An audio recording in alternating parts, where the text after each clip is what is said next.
Hello everyone. आज चाहिँ मैले हजुरहरूलाई हामीले चाहिँ लिङ्क लिस्टमा हाम्रो डिजायर्ड नोड कसरी सर्च गर्ने भन्ने कुरा बुझाउने छु। र मेरो नाम चाहिँ विनोद वास्तोला हो र मैले चाहिँ डिएसए फर जाभास्क्रिप्ट प्लेलिस्टको भिडियो बनाइरहेको छु। र हामी चाहिँ यो भिडियोबाट चाहिँ लिङ्क लिस्टलाई ऱ्यापअप गर्नेछौँ किनकि यो भिडियो भनेको लिङ्क लिस्टको लास्ट भिडियो हो। यसपछि चाहिँ हामीले ट्री डाटा स्ट्रक्चर पढ्नेछौँ। अनि त्यसपछि ट्री डाटा स्ट्रक्चर सकेपछि चाहिँ ग्राफ डाटा स्ट्रक्चर बनिन्छ। त्यो बनिसकेपछि चाहिँ हाम्रो डिएसए फर जाभास्क्रिप्ट प्लेलिस्टको सबै भिडियोहरू कभरअप हुनेछ र तपाईँहरू पनि डिएसएफमा चाहिँ पर्फेक्ट हुनुहुनेछ भन्ने आशा गरेको छु। र ढिला नगरिकन मैले चाहिँ यो नोडलाई कसरी सर्च गर्न सकिन्छ लिङ्क लिस्टमा भन्ने कुरा देखाउनेछु। मैले चाहिँ यहाँ कोड गरिसकेको छु, हजुरहरूले देख्न सक्नुहुन्छ यहाँ। यो चाहिँ पुरानै इक्जाम्पलमा मैले एउटा फङ्सन थपेको छु जुनमा चाहिँ यहाँ सर्च मोड भन्ने फङ्सन हो, हामीले यो नै हेर्छौँ। र हाम्रो चाहिँ यसरी 200, 300, 8000 र 400 गरेर चारवटा डाटा छ। यो चारवटा डाटामा हामीले चाहिँ यसलाई 500 गराउँछु अहिले। 8000 भन्दा यसलाई चाहिँ 400 बनाउनु पर्यो। ल 2, 3, 400 है। यसरी हाम्रो के छ त भन्दाखेरि डाटा छ। साइजलाई पनि म बढाउँछु है त यहाँनिर, किनकि साइज चाहिँ हामीले चाहिँ माथि एपेन्ड नोडमा मात्रै हामीले कन्ट्रोल प्लस प्लस गरेको छौँ होला सायद है। एपेन्ड नोडमा साइज बढाइरहेको छौँ तर इन्सर्ट नोडमा हामीले साइज बढाएको छैनौँ। त्यही भएर चाहिँ यहाँनिर पनि हामी चाहिँ साइज बढाउनु पर्छ। इन्सर्ट नोड नोडमा लास्टमा साइज स्टार्ट साइज प्लस ठिक छ। सर्च नोडहरू सर्च नोडमा हामीले चाहिँ अब हामीले कुन सर्च गर्नुपर्ने हो त्यो डाटा यहाँनिर सर्च नोड भनेर मैले यहाँ आर्गुमेन्टमा 400 पठाएको छु। यो डाटा चाहिँ यहाँ पारामिटरमा लिन्छ, यो डाटा पारामिटरले। त्यसपछि सुरुमा रिजल्ट थाहा हुँदैन हामीलाई। हामीले चाहिँ के गर्छ त भन्दाखेरि लिड चाहिँ दिस्टार्ट हेड गर्छौँ। हेड भनेको लिड भनेको सुरुको यही नै हुन्छ। त्यसपछि लुपलाई ट्रु राख्छौँ। जबसम्म लुप फल्स हुँदैन तबसम्म यो लुप चलि नै रहन्छ। हामी जब अरू बेला चाहिँ हामीले काउन्टर भेरिएबल युज गरेर गरेको थियौँ भने अहिले लुप गरेर गरेको छौँ अलिकति सिम्प्लिफाई गर्नको लागि। अनि जब लुपभित्र छिर्छ, लुपभित्र छिर्ने बित्तिकै हामीले चाहिँ आफ्नो लिडलाई चाहिँ फेरि के गर्छ त लिड डट नेक्स्ट गराइन्छौँ। नेक्स्ट भ्यालुलाई लिड बनाइन्छ 300 लाई है। यसरी हामीले चाहिँ के गर्छ त भन्दाखेरि अब के गर्छ त लुप डज इक्वल्स टु यो चाहिँ किन गरेको म यो पनि भन्छु है त। जस्तै मानौँ लिड नल आयो होइन। मानौँ हामी चाहिँ ट्राभर्स गर्दै जाँदाखेरि त यहाँ नल पनि आउँछ नि त। यहाँनिर नेक्स्ट यो नल आउन सक्छ। अनि यदि हाम्रो डिजायर्ड डाटा यो लिङ्क लिस्टभित्र छँदै छैन भने अनडिफाइन्ड आउँछ। त्यो केसमा चाहिँ हामीले चाहिँ के गर्छ त यदि नल आयो भने अथवा अनडिफाइन्ड आयो भने फल्स बनाउनको लागि यो मैले यहाँनिर गरेर देखाउँछु हजुरलाई।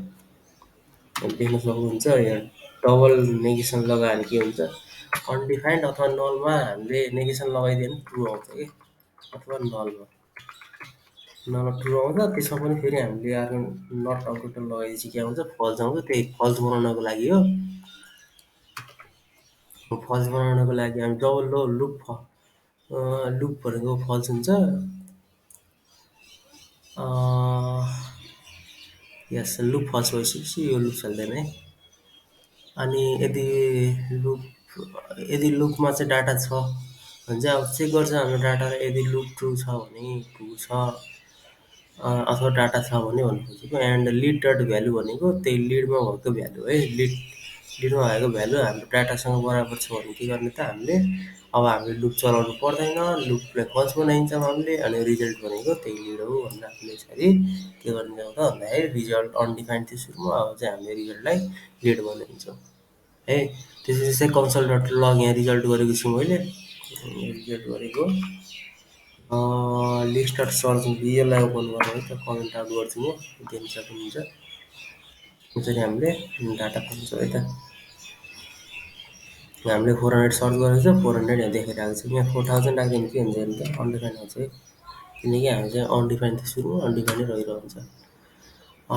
र अर्को कुरा मैले यहाँ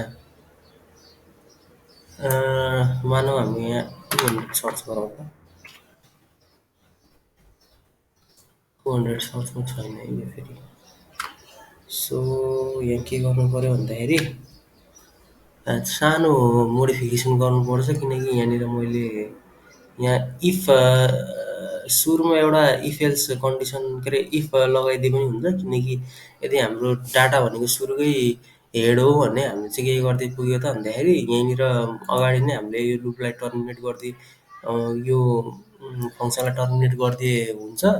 त्यही कारणले चाहिँ यहाँ तपाईँहरूले गर्न सक्नुहुन्छ वाइल लुपमा जानै पर्दैन। If lead dot value equals to data के गरिदिने त भन्दाखेरि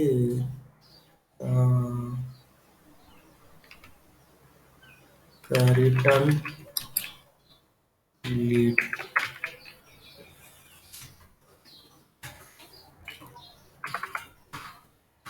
यहाँनिर पनि रिटर्न रिजल्ट गरिदिन्छु है त। सरी यहाँनिर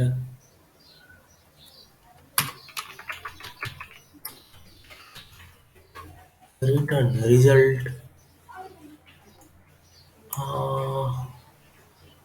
वाइल लुप रिजल्ट लगाएँ यहाँ पनि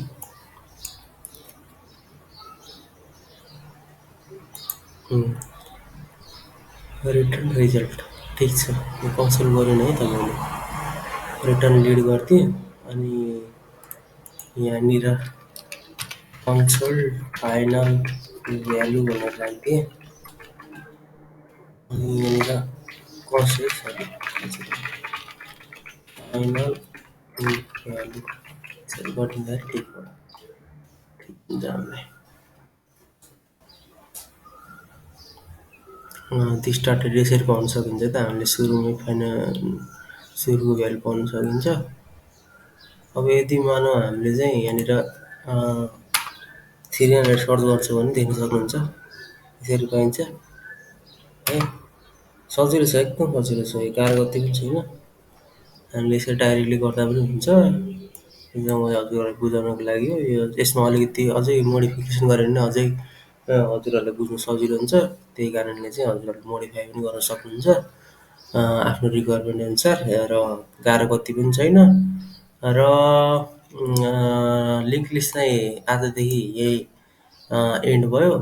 लिङ्क लिस्टलाई चाहिँ मैले चाहिँ यहाँनिर नै ऱ्यापअप गरेँ र नेक्स्ट भिडियोमा चाहिँ के गर्ने चाहिँ त भन्दा मैले ट्री डाटा स्ट्रक्चर भनेको के हो र ट्री डाटा स्ट्रक्चरमा हामीले अपरेसन्सहरू गर्छौँ सर्च होइन एड अनि tree data structure binary tree भनेको के कुरा हो भन्ने कुरा हामीले अलि पहिलाको भिडियोमा पनि हेरिसकेको छ एउटा बाइनरी सर्चमा। त्यहाँनिर मैले इन्ट्रोड्युस गरेको थिएँ थोरै र आउने भिडियोमा चाहिँ म अलिक डिटेलली जानेछु। सो यदि कन्फ्युजन छ भने चाहिँ कन्फ्युजनलाई कमेन्ट बक्समा राख्नु होला र भिडियो हजुरलाई हेल्पफुल भयो युजफुल भयो भने चाहिँ यो भिडियोलाई लाइक पनि गरिदिनु होला र यस्तै अपकमिङ आउने भिडियोजहरू हेर्नको लागि च्यानललाई सब्सक्राइब पनि गरिदिनु होला। See you in the next video.